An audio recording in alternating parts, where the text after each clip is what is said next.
Hey, welcome to the Create Unknown, the home of Make Something Mean Something. I am Kevin Lieber. I'm turning in my gamer card. What does that mean? Stay tuned and find out.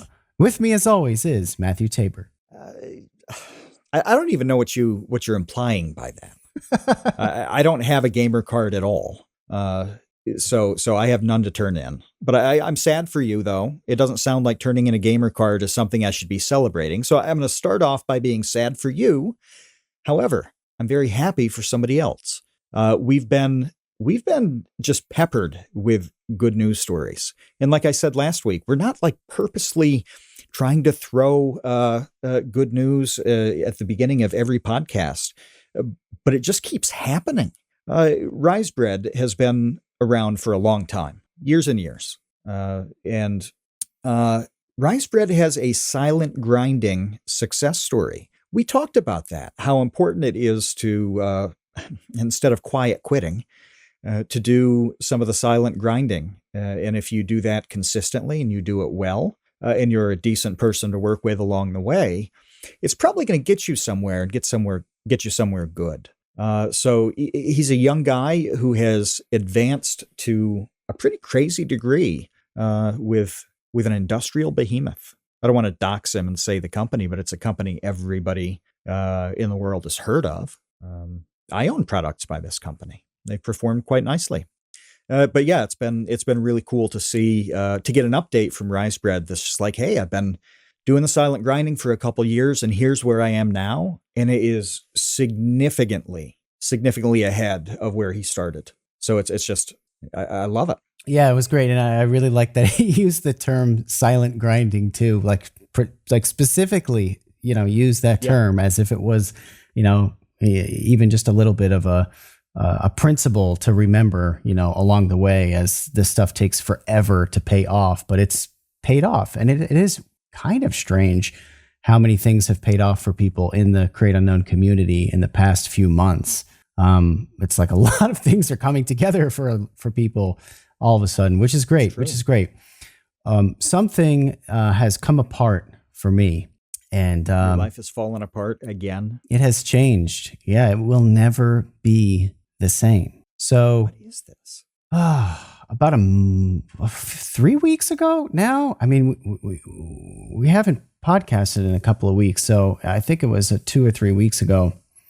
I ended up back at the hospital for this kidney stone that we did an entire episode about that I thought was gone. Lo and behold, still floating around in there, jabbing my innards. So ladder diamonds. Yeah, you need a new phrase that just, it makes it sound like you're really truly dealing with something otherworldly. Well, if you've ever looked at a photograph of one, it looks otherworldly. They look like, an alien stalactite that somehow forms inside of you and then just gets caught in soft tissue, and it's just the most excruciating pain, essentially, you could go through. Well, this time I had a follow-up visit. See, the first time I skipped the follow-up visit. I was like, you know what? I think I'm good.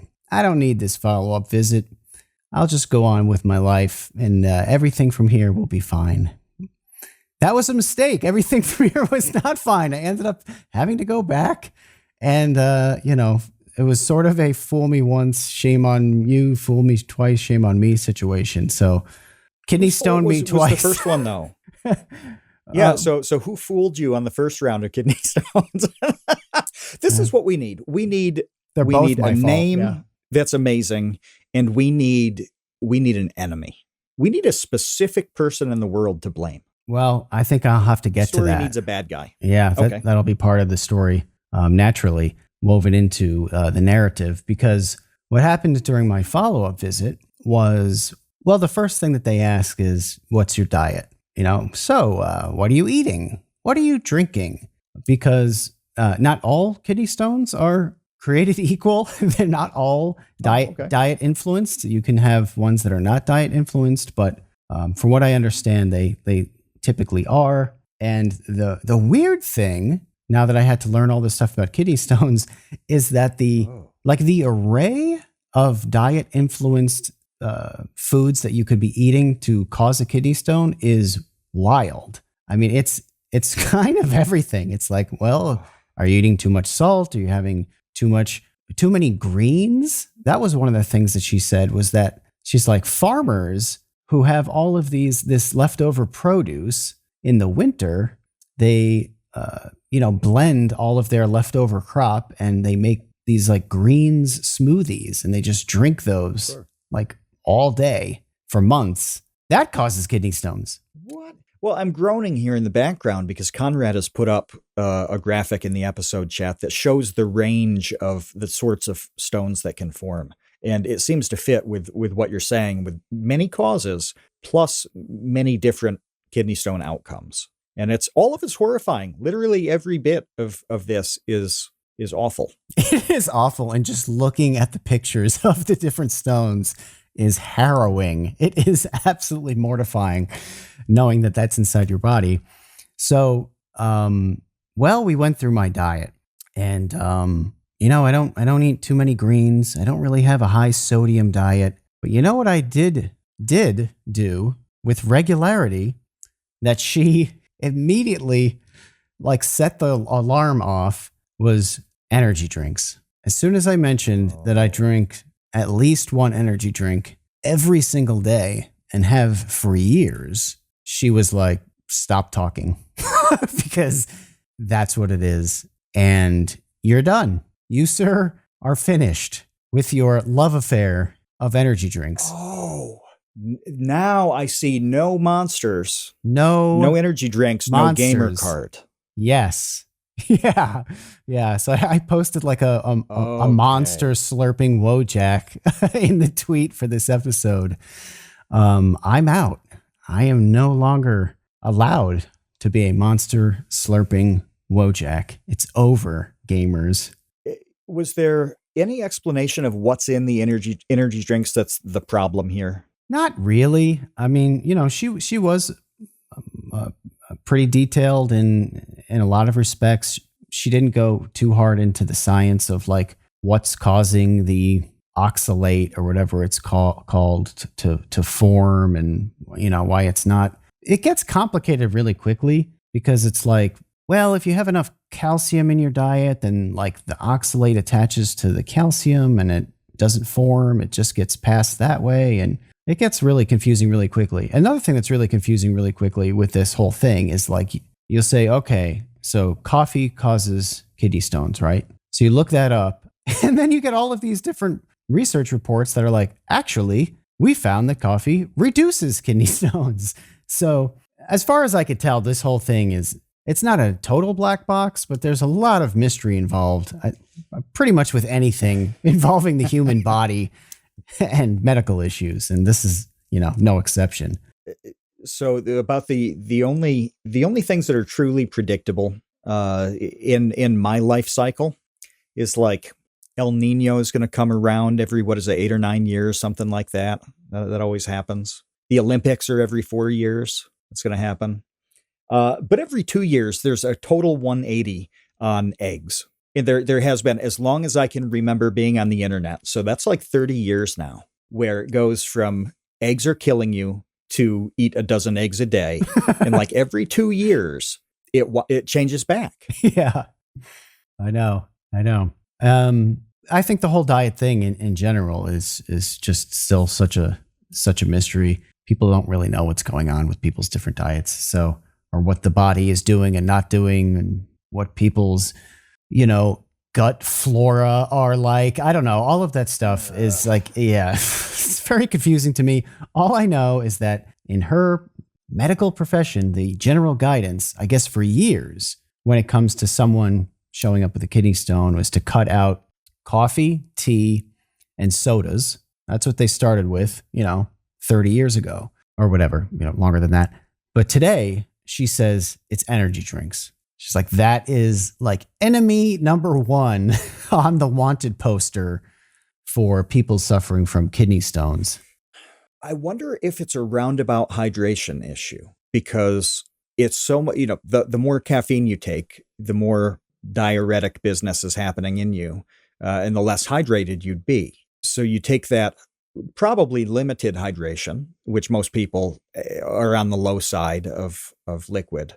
And then you further exacerbate that with this jolt of something that makes you pee constantly. Whereas like tea, you'd have to drink it all day long to have the equivalent of like one rain or something, so one of those 300 milligram cans.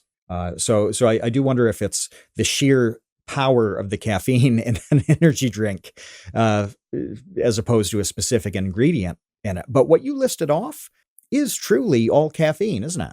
Yeah. And it probably has to do with it being a diuretic and you're not, going to the bathroom as much. So you're not flushing things out and things are building and that sort of thing. So yeah, the prescription here is really not complicated. She's like, stop drinking energy drinks and dramatically increase your water intake. And you should pass this thing and you should be fine. So obviously I wasn't drinking enough water. I definitely was drinking energy drinks every day. The funny thing about that, okay, is that I started drinking the energy drinks in the morning as a replacement for coffee because the coffee was giving me terrible acid reflux that I went to the doctor for. I remember that. So I had this whole like acid reflux thing like a decade ago where I went to the doctor and I got a scope and they put me on some long-term medication for it and blah, blah, blah, blah, blah. And like a month into taking this medication, I'm like, perhaps I should just stop eating the things or consuming the things that are causing my body to be mad at me and create this acid reflux problem. So I stopped doing the coffee in the morning, which is highly acidic. And I stopped dumping sriracha and hot sauce on nearly everything that I ate. And lo and behold, the problem went away. Oddly enough. It's a mystery. Yeah. When you stopped pumping in every caustic thing you could get your hands on, Yeah. the lining of everything healed. Yeah, I stopped swallowing acid and fire, and my body was no longer mad at me. And so that's when I switched to the energy drinks, and now the energy drinks have caused a new problem. So I can't win. I cannot win. I feel like you almost buried the lead here a little bit, because it seems like the big thing is no more energy drinks. But when you're saying no more caffeine at all in life, that's a lot.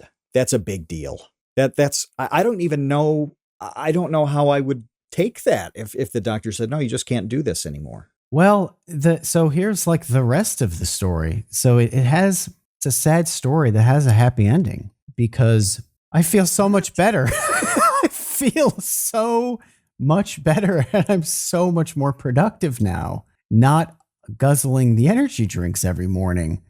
It has made noticeable improvements to, ironically, my energy levels.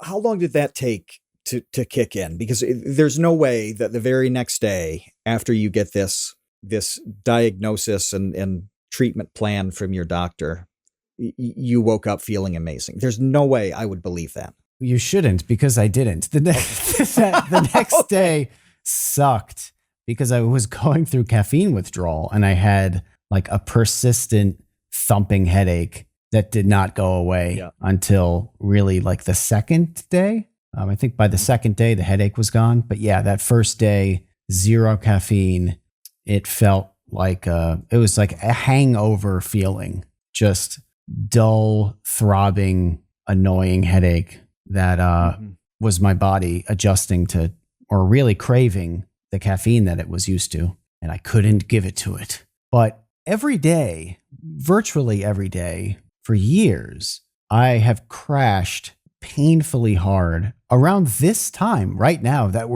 I'm recording a podcast full of energy and not tired at all. I would have. You seem peak. I'm good. Peak performance. Yeah. And you've been grinding since early too. And that is something that I've noticed that both of us are really hitting work pretty early in the day and not even trying to. We're just ready to roll like 2 hours earlier than we used to. Yeah, absolutely. And yeah, just more importantly than that, I would get a really bad headache right around 3 or 4, maybe 5 o'clock, basically every day. like a blinding, like I'm not a migraine sufferer. I don't know what a migraine is like. I don't think, but I could tell you these like caffeine crash headaches were debilitating. They would cause me to have to nap it off. I would lay down and I would take it could be 15, 20-minute nap and I'd wake up and I'd be groggy, but the headache would be gone. That's no longer a scheduled, like incapacitated moment of my day. It just doesn't happen. I mean, there was a day a week or two ago. I remember telling you I worked probably 10 hours. Yep. I worked for 10 hours and then I drove half an hour to go shopping at like 7:00 at night because I needed to grab something and it's 30 minutes away. I'm like, word, let's go. Right. Why not? Why not? You didn't have an answer to why not, finally. Yeah. Like I felt fine. It was like, I could take a little road trip right now, grab some stuff, come home and not be cranky about it. Whereas before I would be really like, I don't know how to use any other word than cranky. It sounds like being a baby, but it's just like, I was really cranky. I would say irritable because that to me encompasses more things. So like cranky feels like somebody is being disagreeable on a whim, right? And that's not what's happening here at all. Like there are times when you feel you're a little easier annoyed, you're a little easier to irritate. Like everybody has those moments, right? And caffeine, by the way, makes everybody much more susceptible to irritability, and anxiety and all of those things. That's why I like the words in that vein, because it does encompass everything. Like you probably felt anxiety more often and more quickly over smaller things. It's all of this stuff combined.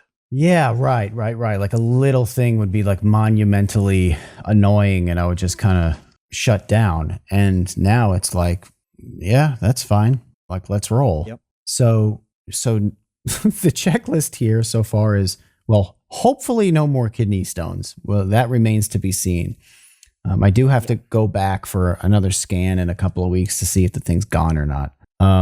But no more head in a vice pounding headache in the late afternoon, and just like general disposition, relaxation, and sleeping better at night. That was the other thing I wanted to mention that has changed, is just kind of like sleeping through the night easier, not waking up, tossing and turning, feeling uncomfortable, just pass out and wake up in the morning ready to go. Yeah, it's hard to stay asleep smoothly and consistently when for 18 hours a day, you're used to ingesting, X milligrams of caffeine, and then you put yourself into a mini withdrawal at night. And 4-6 hours into not having that thing that you always have, your body gets a little tweaky, even if you're asleep. And that can wake you up. You have poor quality sleep, all of that.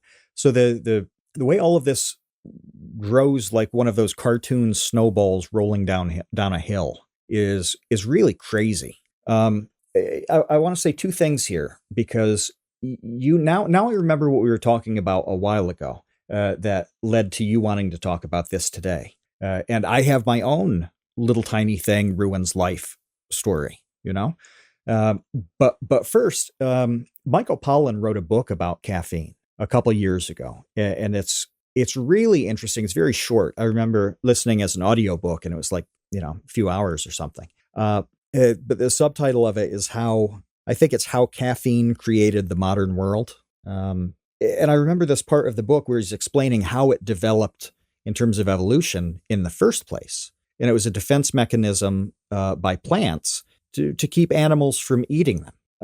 An animal comes along and eats the leaves off this plant.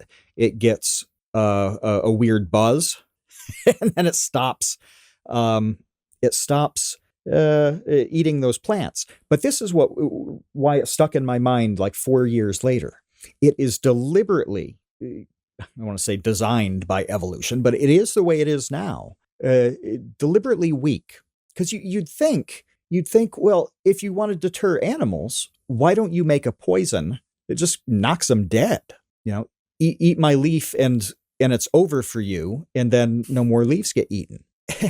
And Michael Pollan explained that if you do that, then the only animals that will survive are the ones that are immune to your poison. Oh.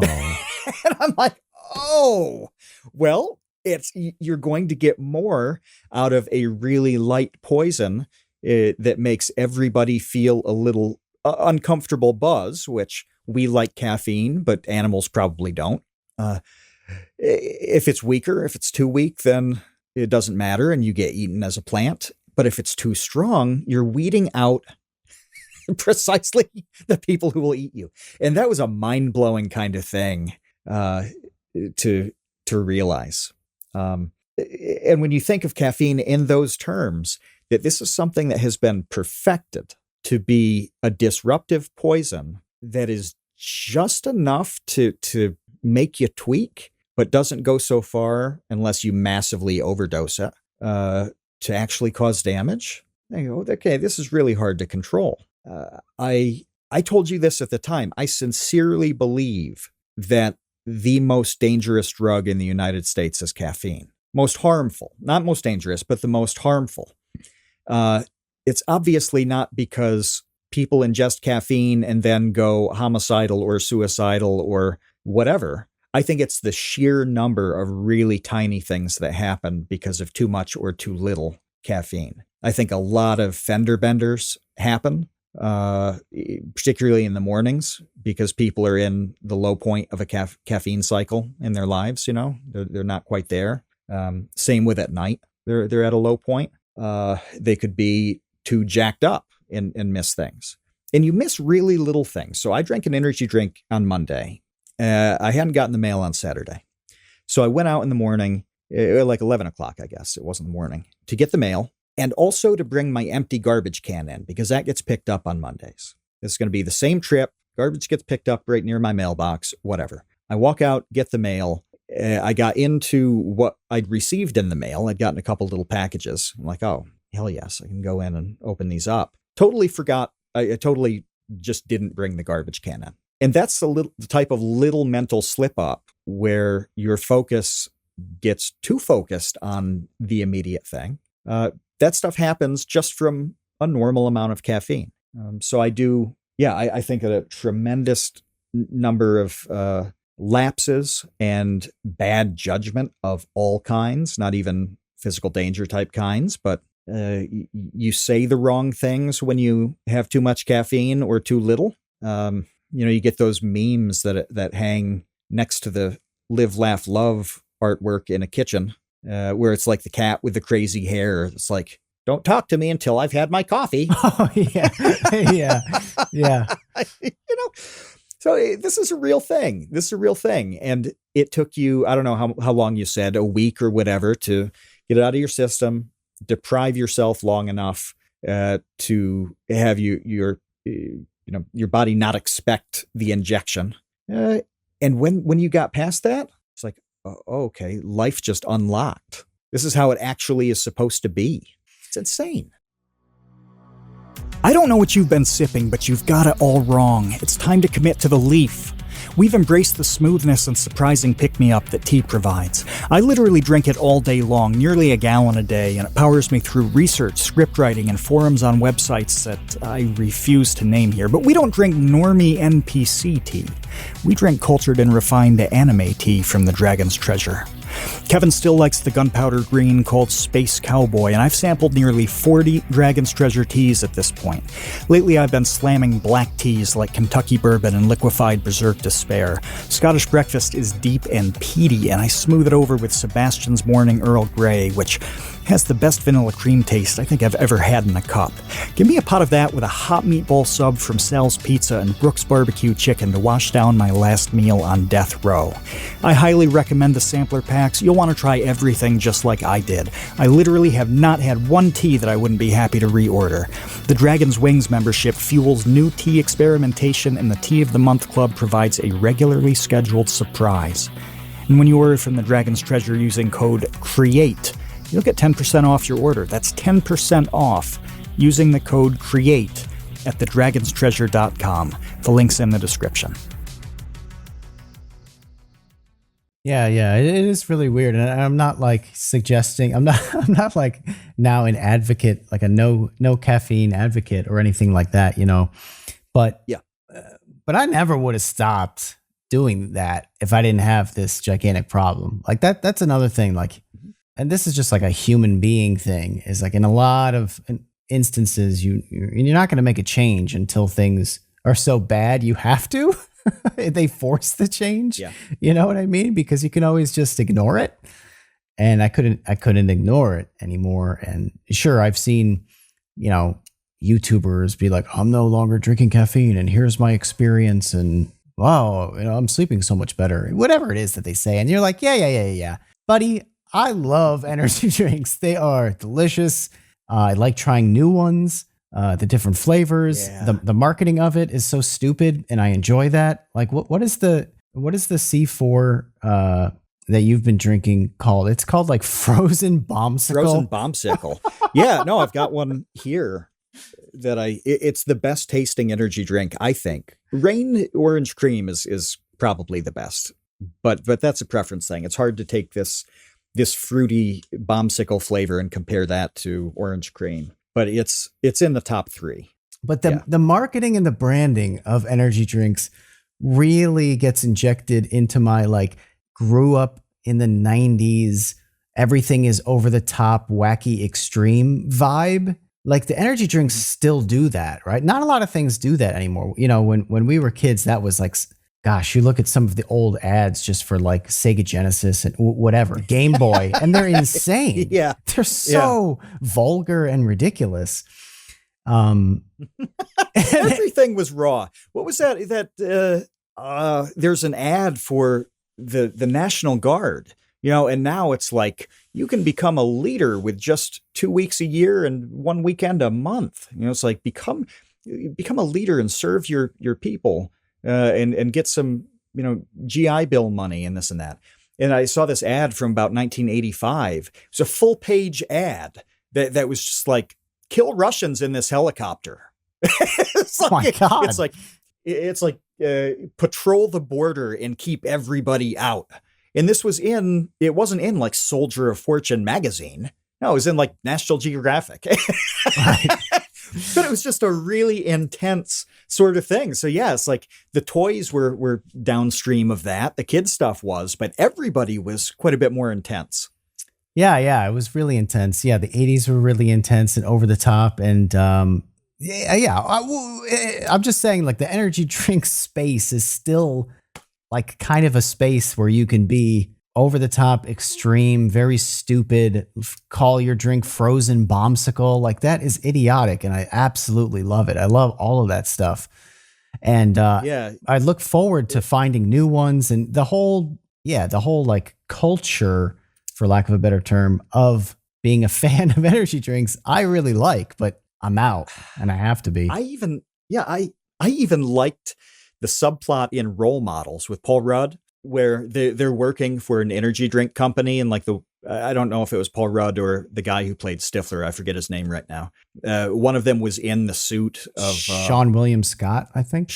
Yes. In the suit of a bull, and I can't remember the name of the drink, but like that's their job as they're going around, going to high schools and stuff, doing demos on this energy drink. And it was exactly what you're talking about, like over the top stupid. They're in a monster truck kind of thing. It's like Bigfoot. And I'm like, oh, this is idiotic, but it made the movie really funny. Yeah, I mean, even going back to like Red Bull's advertisements of it giving you wings, like that's a ridiculous ad campaign that you're in some scenario with this little cartoon, you drink a Red Bull and you fly away. Like it's surreal. Like C4. We're just talking about it. It's named after an explosive that everybody knows.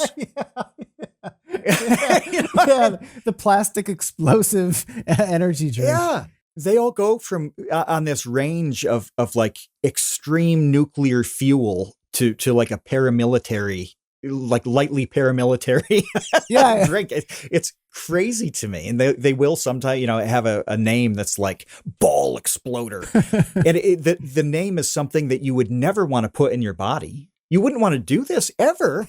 Yet you look at it and you're like, oh, now I want to twice as much.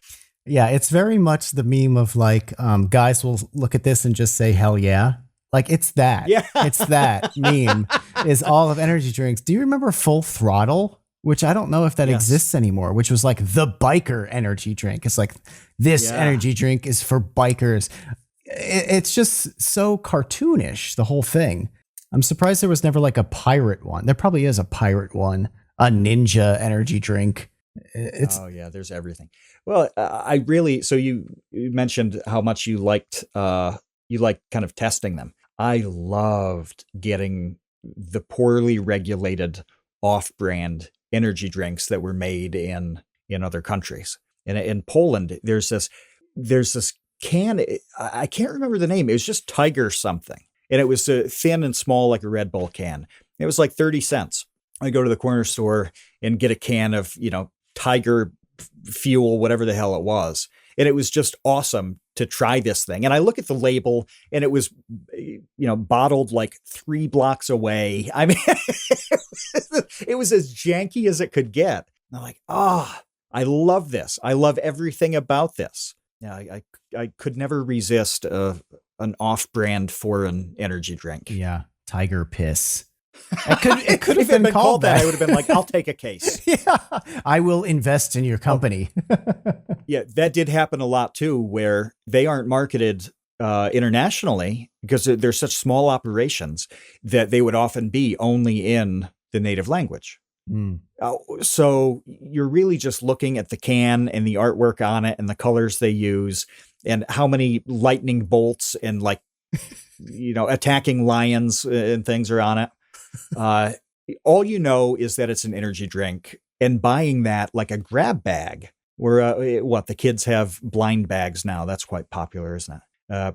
But you snap the cap on it and taste it, and it might be just the most disgusting combination of flavors ever. It's like chocolate sausage. God. And that was a big part of the fun. Yeah, I know. I like all of that stuff, but the overarching thing I think that we should discuss, and you can get it. You can get into. Oh, you found the energy drink, the Tiger one? Yeah.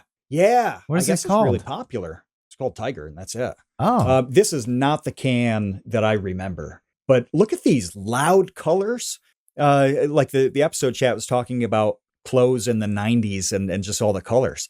It's exactly the same as the pictures that went in there, like neon pink and yellow and aqua blue and stuff. It's just like, if you see a can like this that just has a big thing on it that expresses some kind of energy in like the human or animal kingdom, it's going to be excellent. Yeah, it really is like the last bastion of the 90s over the top, like gack and Floam. And, get this Nerf gun and shoot your brother in the head with it. Gack and Floam. It's like, they should make a gack energy drink. It's great. Man, I can't believe this is, yeah. Oh, that's great. Well, it looks like Tiger is doing well. I'm really happy to see that. And they're in several countries.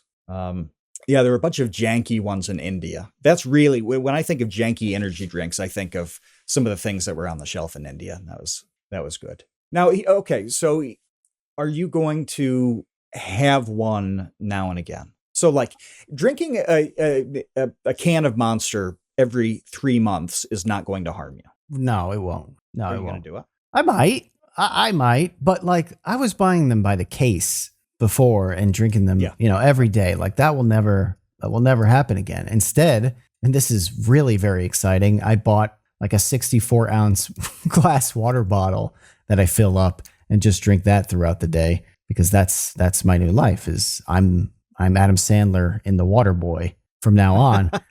But what I wanted to say earlier is that this ties into discussions that we've had in the past on the podcast as it relates to like your life being the first biggest problem to your lack of productivity, whether it's, creative or personal or whatever. It's like those things that you're doing that you could change or you could control are the beginning. And it could be something like this where, I had to learn this lesson the hard way, but I was really diminishing my ability to work and to create and to not be irritable and all of these things just by, guzzling C4 every morning. It made that much of a difference. Yeah, and you weren't particularly like off the deep end on any of these things. It would never occur to me to describe you as somebody who's moody, for example. Like, it's not like you had this visible thing that was affecting, talking to people and doing your normal. It wasn't anything like that at all. It's not like you were an insomniac. You got sleep, so none of this stuff was some really obvious side effect. It was all just really pretty normal. And I can do my side of it real quick.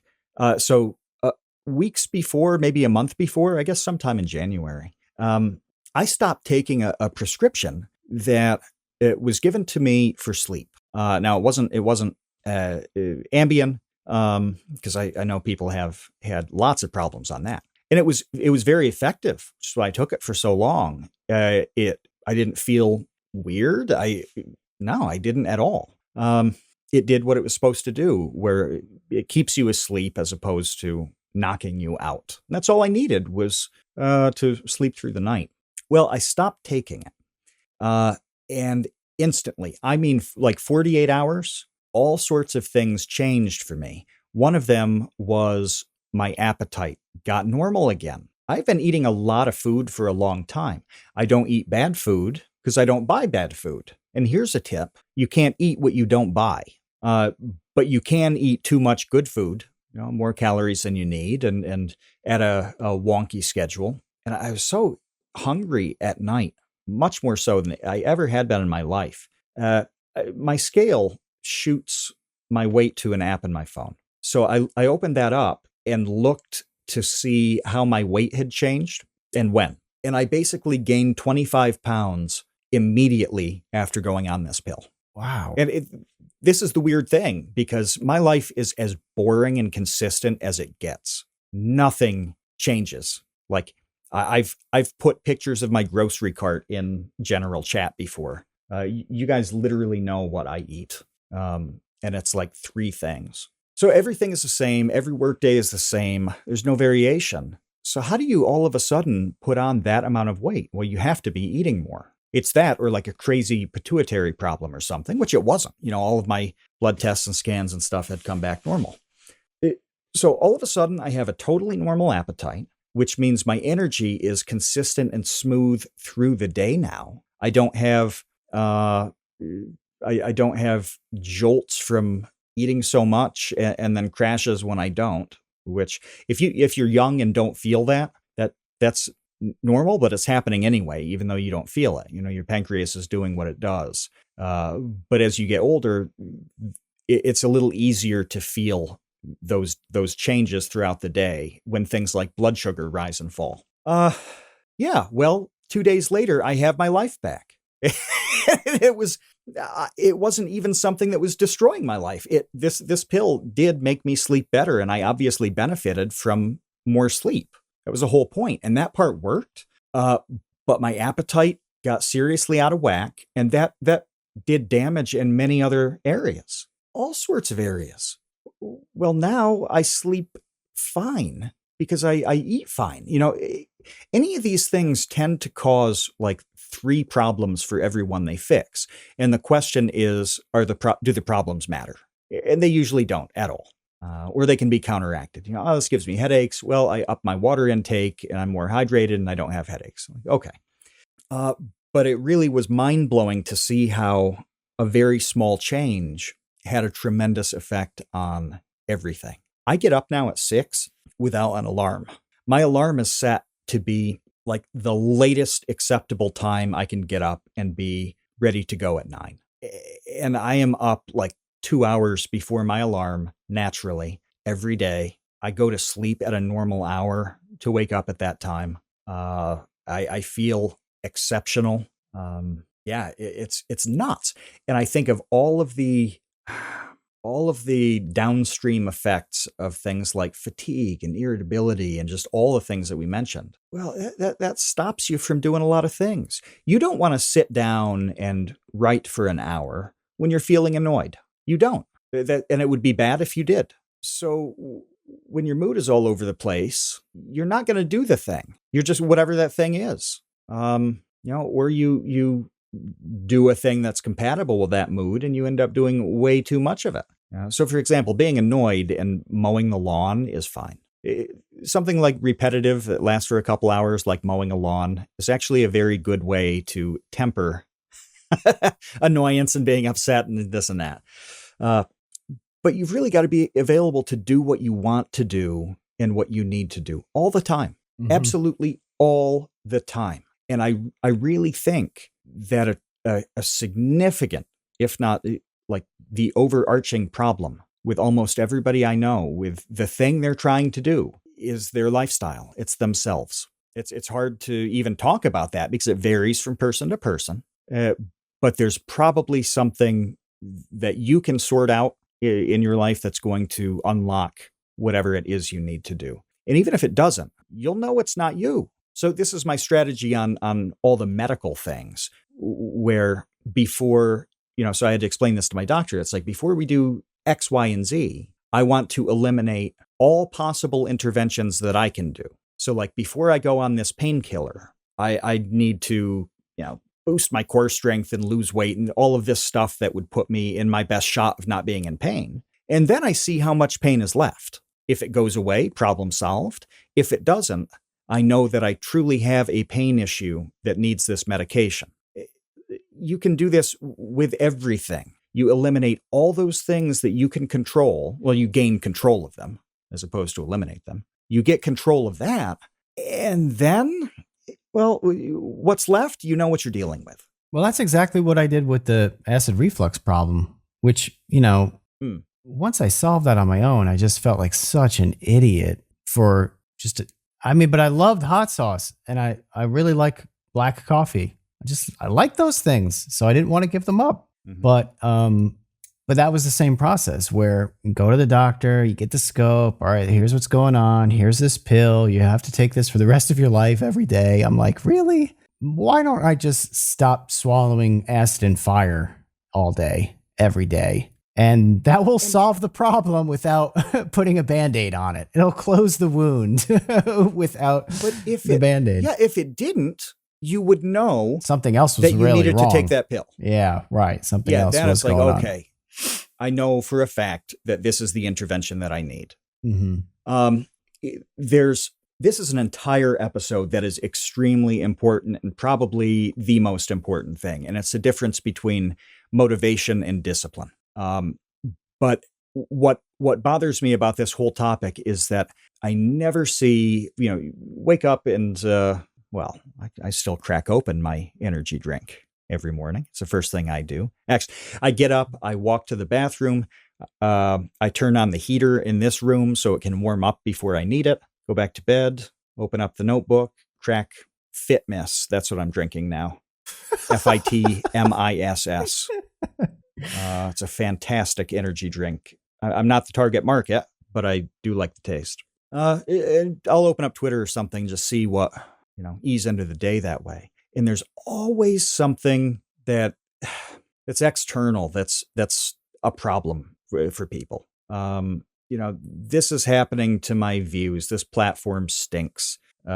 Twitter isn't what it used to be. I can't get I've got writer's block. I've got, I'm overwhelmed by the options. Well, there's something that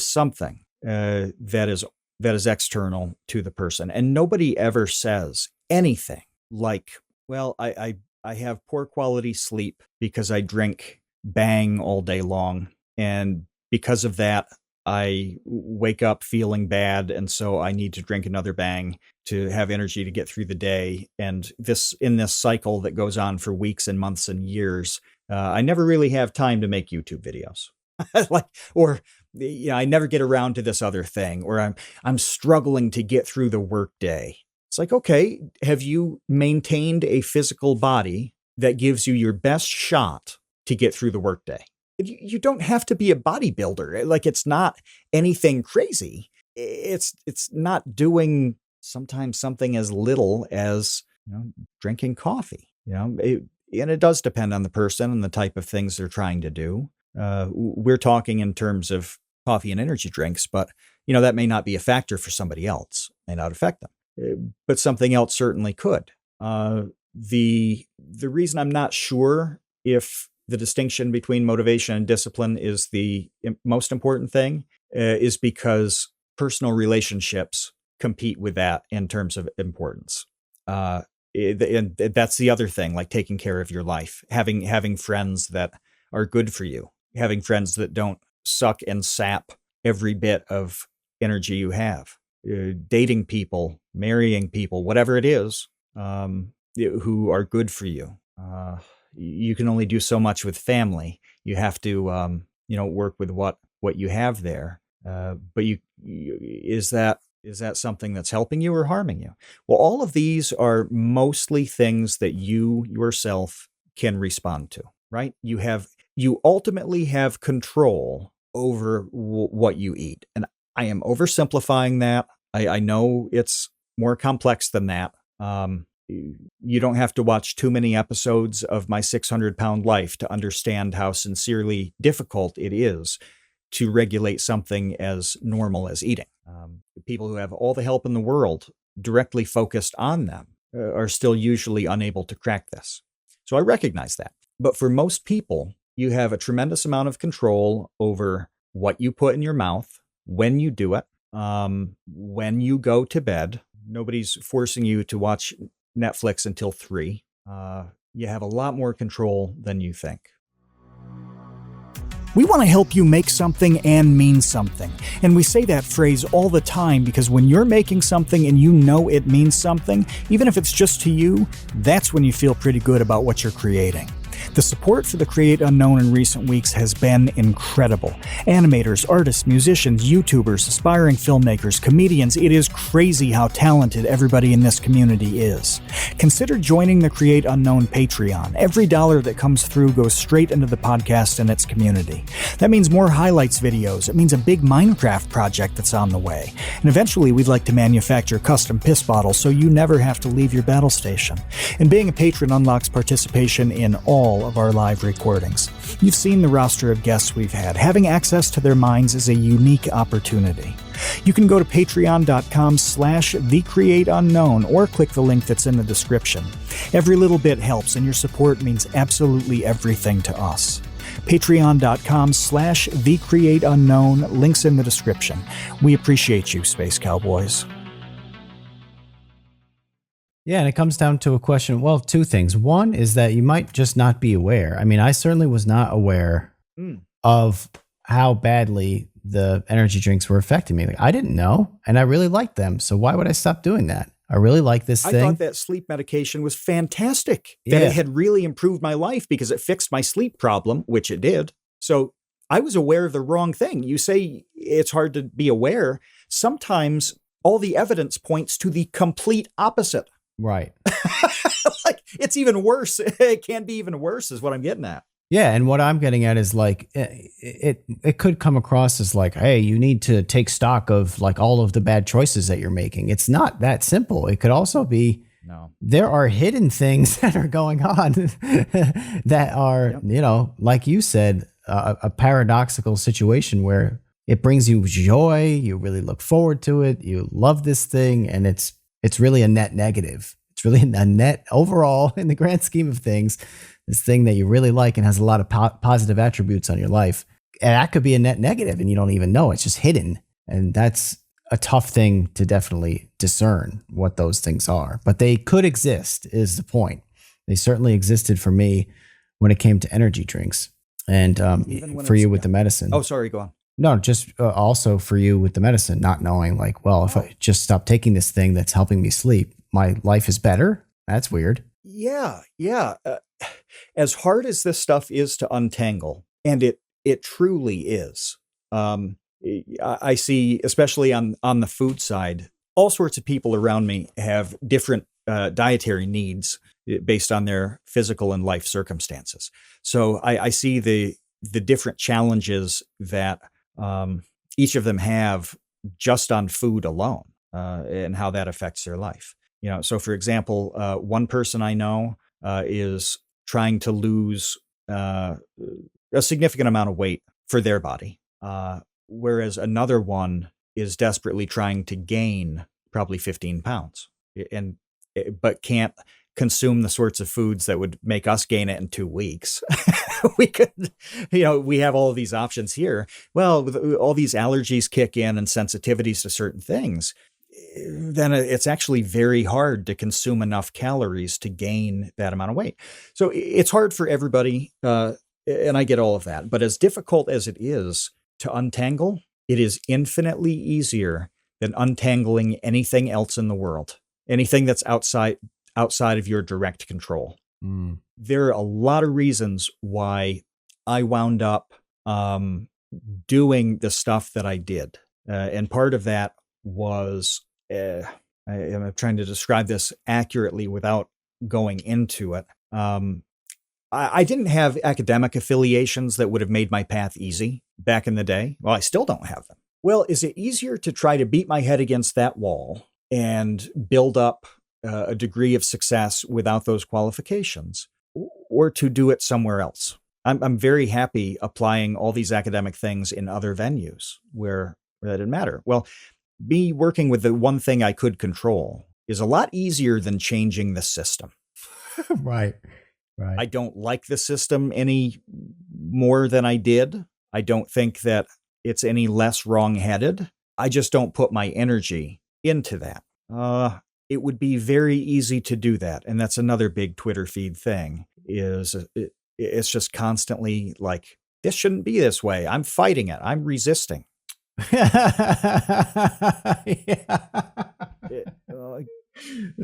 Okay, you've convinced yourself that this is good for everybody else, and it would be great if it worked out. But what's that going to do for now for you? I know more artists, and I use that loosely. I'll say writers. I'll qualify it better here. I know more writers whose identity is built around freaking out about the loss of jobs in the journalism world. I can name more of them than references to things that people have written. I bet it's about 2 to 1 where I can make a list of the people who, freak out about this thing.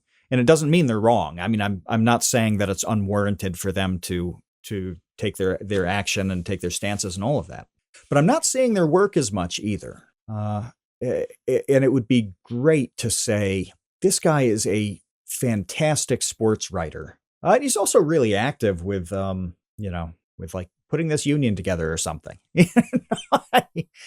No. So if you do want to take that tack, you have to do both things. It's like, well, what's going to put you in the position to first and foremost do the thing that you're supposed to be doing and that you want to do? I swear to God, it starts with the simplest things. It's like, you'll hear somebody who's a bodybuilder, for example, and hear a phrase that's like, great bodies are made in 2 places, the kitchen and the bed. And that's the absolute truth. It's not actually the gym if it's not being supported by what you eat and how well you sleep. Mm-hmm. The successful people know this and make efforts to improve the things that are within their control. They just do. And continually optimize them too. Because I think that's something that you and I have been trying to do for a while now. Is like, okay, like if these things are good, these things are bad, how can we make them, the bad things, less bad? Just get all good across the board. There's 2 things. The one might extend the podcast a little bit, but I don't care. One thing I really wanted to mention has to do with this water bottle situation. This is actual advice to our listeners, because I think this is actually helpful. So I think should we have a recurring Kevin's water bottle advice segment? Yeah. This is Kevin's water bottle. Welcome to Kevin's water bottle. I'm your host, Kevin, and the doctor told me I should be drinking like at least 64 ounces of water a day. Okay. We were chatting in the Discord about this a couple weeks ago, And Jeff in the baby gang mentioned a general heuristic that he had heard is that your weight divided by 2 is kind of the guideline for how much water you should be drinking every day. Okay.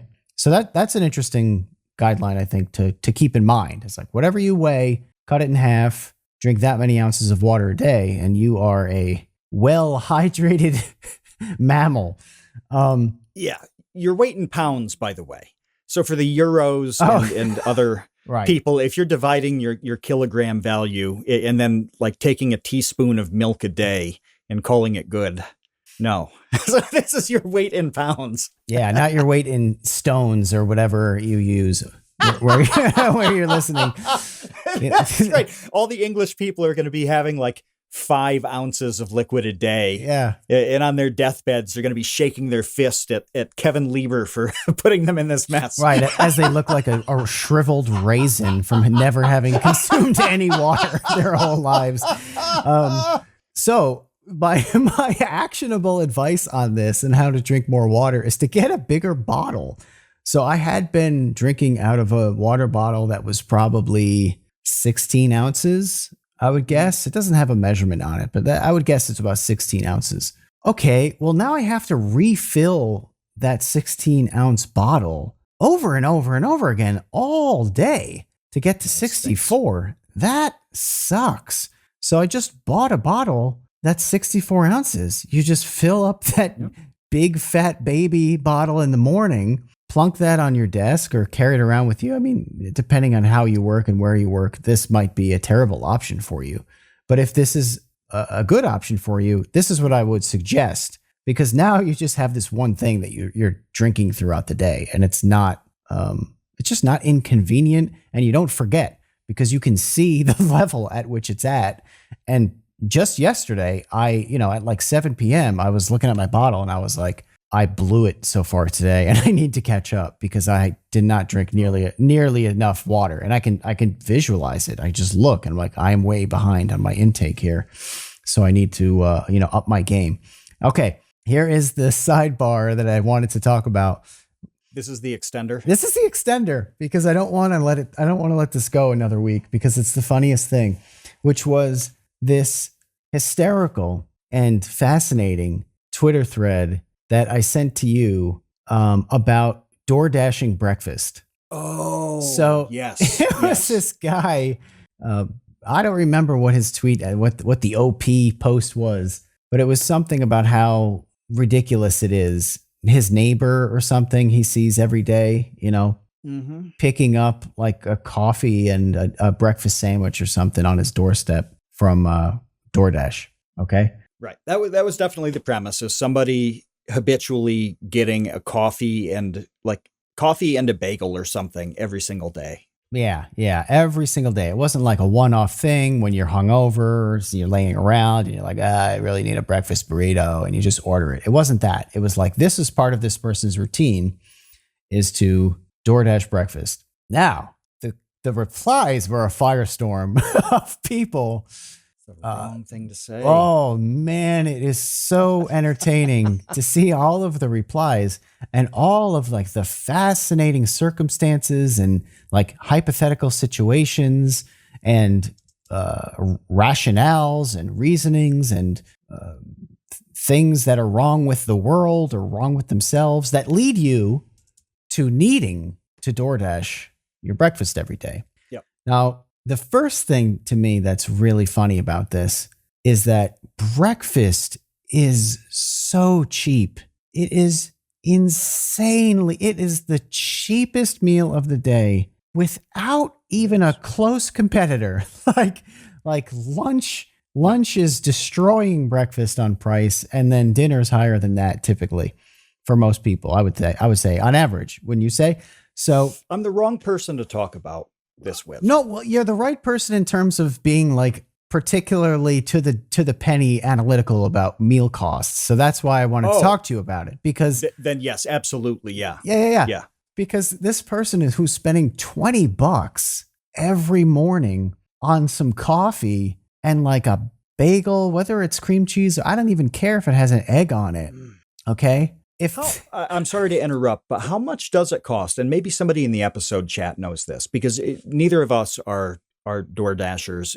I get Uber Eats sometimes if I'm traveling, because I'm doing something that has kind of a crazy schedule and whatever. But none of those things even deliver to me. I couldn't get any of them if I tried. Restaurants don't deliver.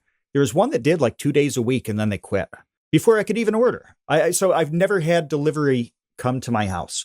Anyway, how much is what we're talking about here? Something like a bagel plus coffee on DoorDash. I thought that we'd have to like look up the tweet now. I should have just done that before I brought it up on the podcast, but I thought it was like in the $20 range. Yeah, I'm pretty sure.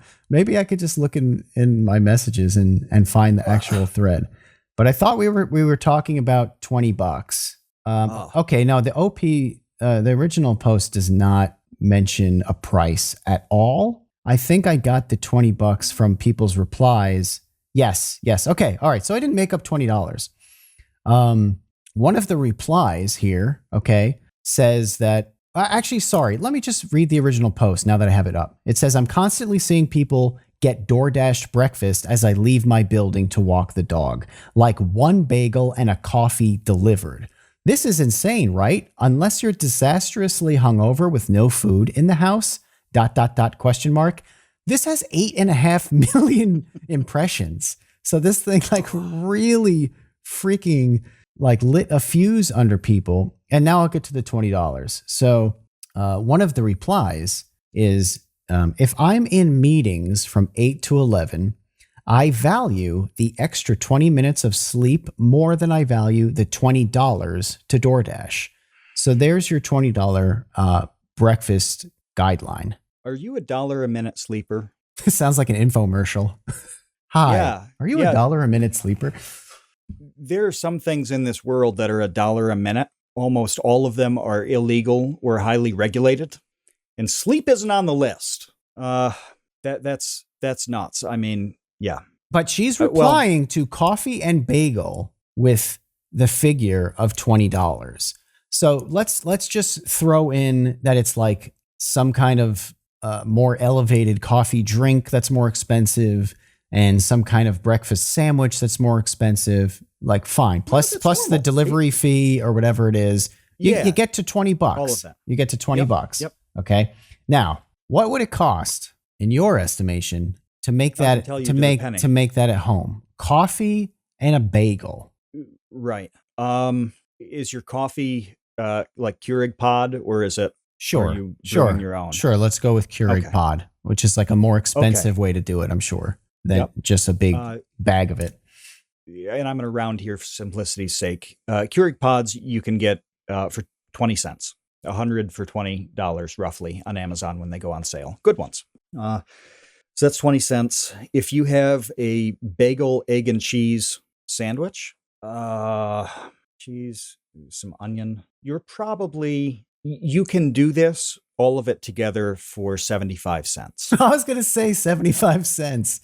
That's so funny. That's what I was thinking. 50 cents if you're slacking it. I mean, much less slumming it rather, much less if you replace the bagel with a simple piece of toast. If you're brewing your own coffee, it's a bit less.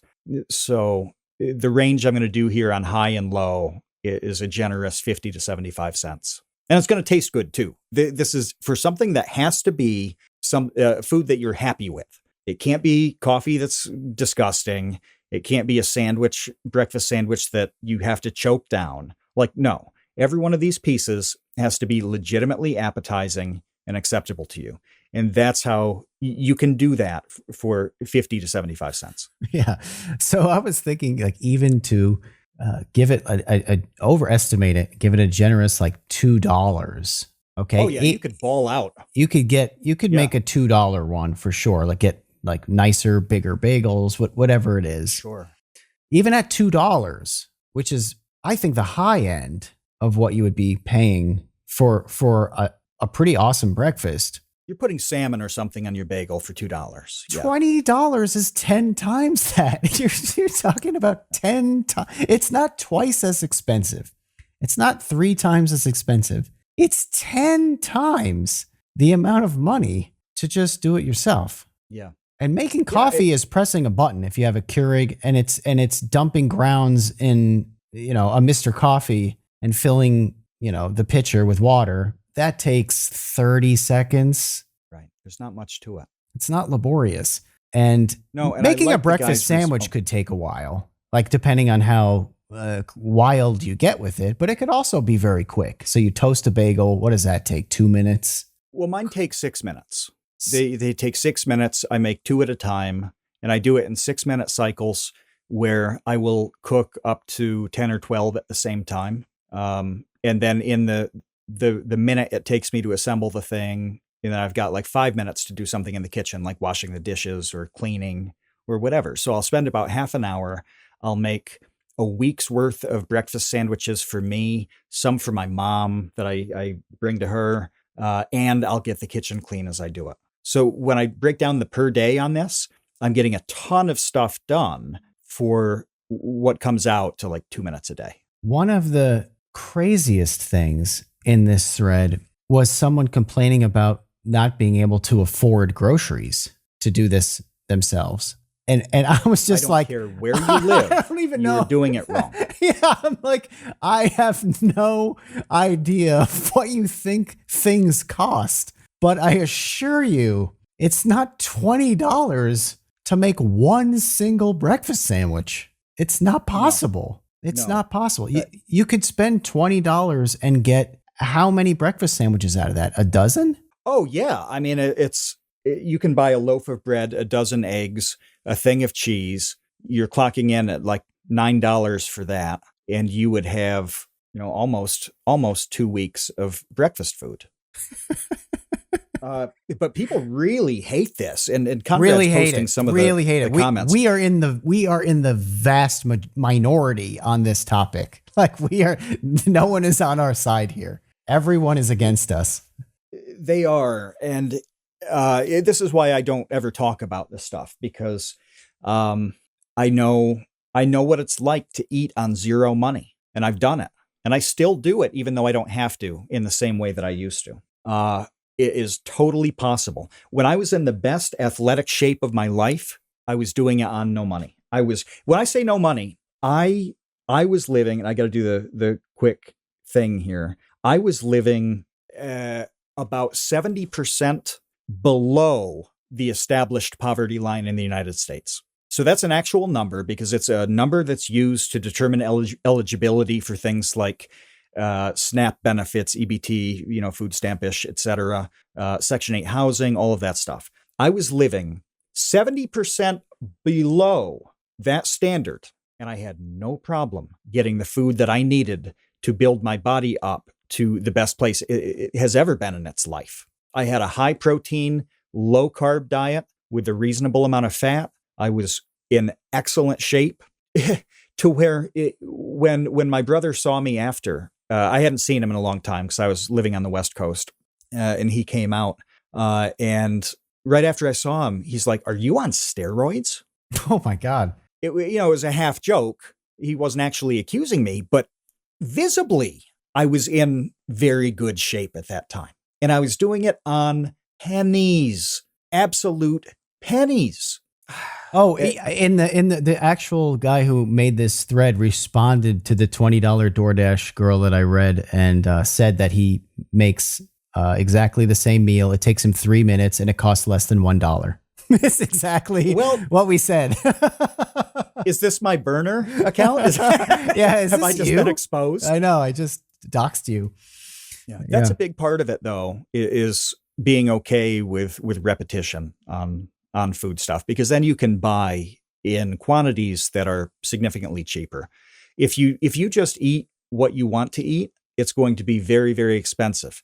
You have to learn how to make variations on things into what you want to eat. Like, there are a dozen ways to cook chicken breast that are wildly different, but you still buy the same chicken breast. You just have to learn how to do that. It's never been easier with what's on YouTube now. It was actually really hard in the past to learn how to cook a variety of things, because you basically got, whatever your parents cooked. You knew that type of food. Now, if And it's like, well, I want to learn how to cook Indian cuisine.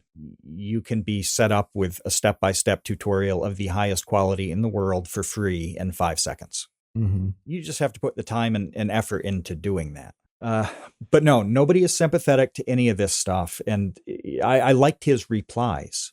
I do want to point out, it is absolutely acceptable for somebody to DoorDash and whatever in ways that would be not necessary for most people, but actually matter to them. Whether it's an illness, it's a disability, it is anything, and it can be something like social anxiety, where for whatever reason they can't stomach the thought of even going to the coffee shop down the block to get that. They really are kind of shut in for the day.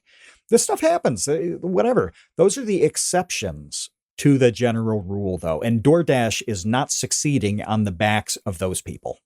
Yeah, most of the replies seem to really come down to, well, first of all, that these people just have disposable income like nobody's business. Because I could not imagine, especially when I was, younger and, working 3 jobs just to pay rent and everything, blowing $20 a day on coffee and bagel. Like, I could not imagine. That is a lot of money. What is it? It would never occur to me. $140 a week? Yeah. No, it's $600 a month, basically. 30 days times 20. That's $7,000. It's over $7,000 a year on breakfast, on your breakfast, not on your food, not on your overall food costs, just on a coffee and a bagel. $7,000 a year. That's right. Insane amount of money. Yep. And there's really no talking to people about this. No. And I'm sure a lot of people who will listen to this episode will think we don't get it. And they'll say things like, what about food deserts? What about when your only reasonable option is something like a corner store or a bodega? Okay. I've been in those situations too. I know exactly the limitations and the prices that are not the same as, a price of something at Walmart is significantly cheaper than a 7-Eleven. Yeah. Well, you can complain about your lack of options because you do have a lack of options. What you can't complain about is that there's nothing at all for you to eat on that budget. There absolutely is. You're not going to get the variety that you want. You're not going to get the taste that you want at that exact time, but you're going to be able to live in an extremely healthy way. And if you don't, it's because it's on you. It is 100% on you. And this is another one of those things that we were just talking about. You deal with the thing you can control, you gain control of it, and then you start complaining about why there's not a grocery store in your walkable area. This happens here. Well, I say here. When I say here, I mean rural United States and older people type areas and lower income type areas. I'm saying this despite living right next to a very high income, high educated, younger people area. But I don't identify with that area. So when I talk about what things are like, it's really all the stuff around that. That's where I like to be. Grocery stores are closing in a lot of these places, and dollar stores like a Dollar General are thriving. Now, the places like Dollar General sell food, and a lot of it is food that is bad for you. 90% of it is low nutritional value, high calorie, tastes really good convenience food. A lot of candy too. Oh, it's the best. Yeah. Dollar General, if you want like comfort food or food that sucks, if it's like chips and candy and whatever time, Dollar General is the best. Cookies too. We've got so many cookies. It's fantastic. But you don't have to buy those, and nobody's making you buy those. If you have some sort of mental compulsion, which a lot of people do, to make bad food choices, again, watch something like A 600-Pound Life, and you'll see how this happens. That's legitimate. But for the rest of us, for most people, the good options are right there in all circumstances.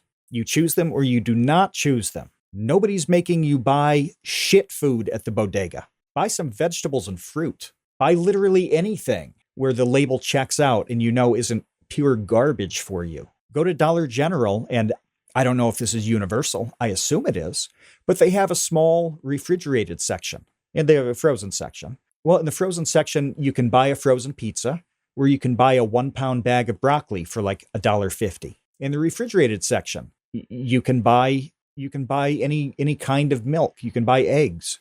You can buy basic foods that are nutrient dense, that are good for you unless you eat them all. You know, if you eat a dozen eggs a day, it's going to go badly. But it's there. It's there. And when I'm in any of those places, I'm obsessed with looking at the carts. And I go to a wholesale club as well. I go to Walmart sometimes, and also Aldi, which is if the practitioners of Aldi, you know what I'm talking about. It's not quite a low end grocery store, but it is. Everything's cheap. As I love it there. When I look around the carts in all of these places, everybody is eating like an idiot. It's extremely expensive, and it's bad food for them. Now, the last time, so Kevin, we actually went grocery shopping once. In 10 years, we have gotten groceries one time. Okay. Hopefully you remember it. I bought 12 half gallons of almond milk, 6 dozen eggs. God, I can't even remember what else, but it was like one more thing. Oh, yogurt. Yeah. Plain yogurt. And I mix my own flavor into plain yogurt, Greek yogurt. I like. I'm not saying everybody needs to have a seriously restrictive diet like that. But there's certainly a middle ground between what I'm talking about here and a cart full of pizza rolls.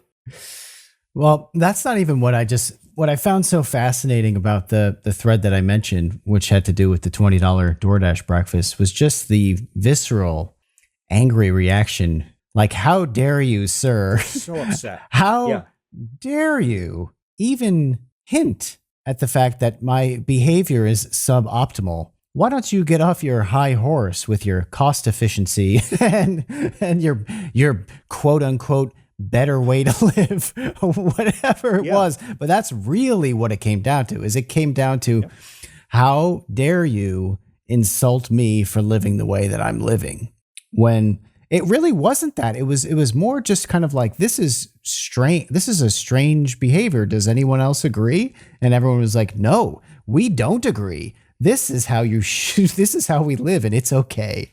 All he did here was suggest that people take responsibility for the choice that they're making.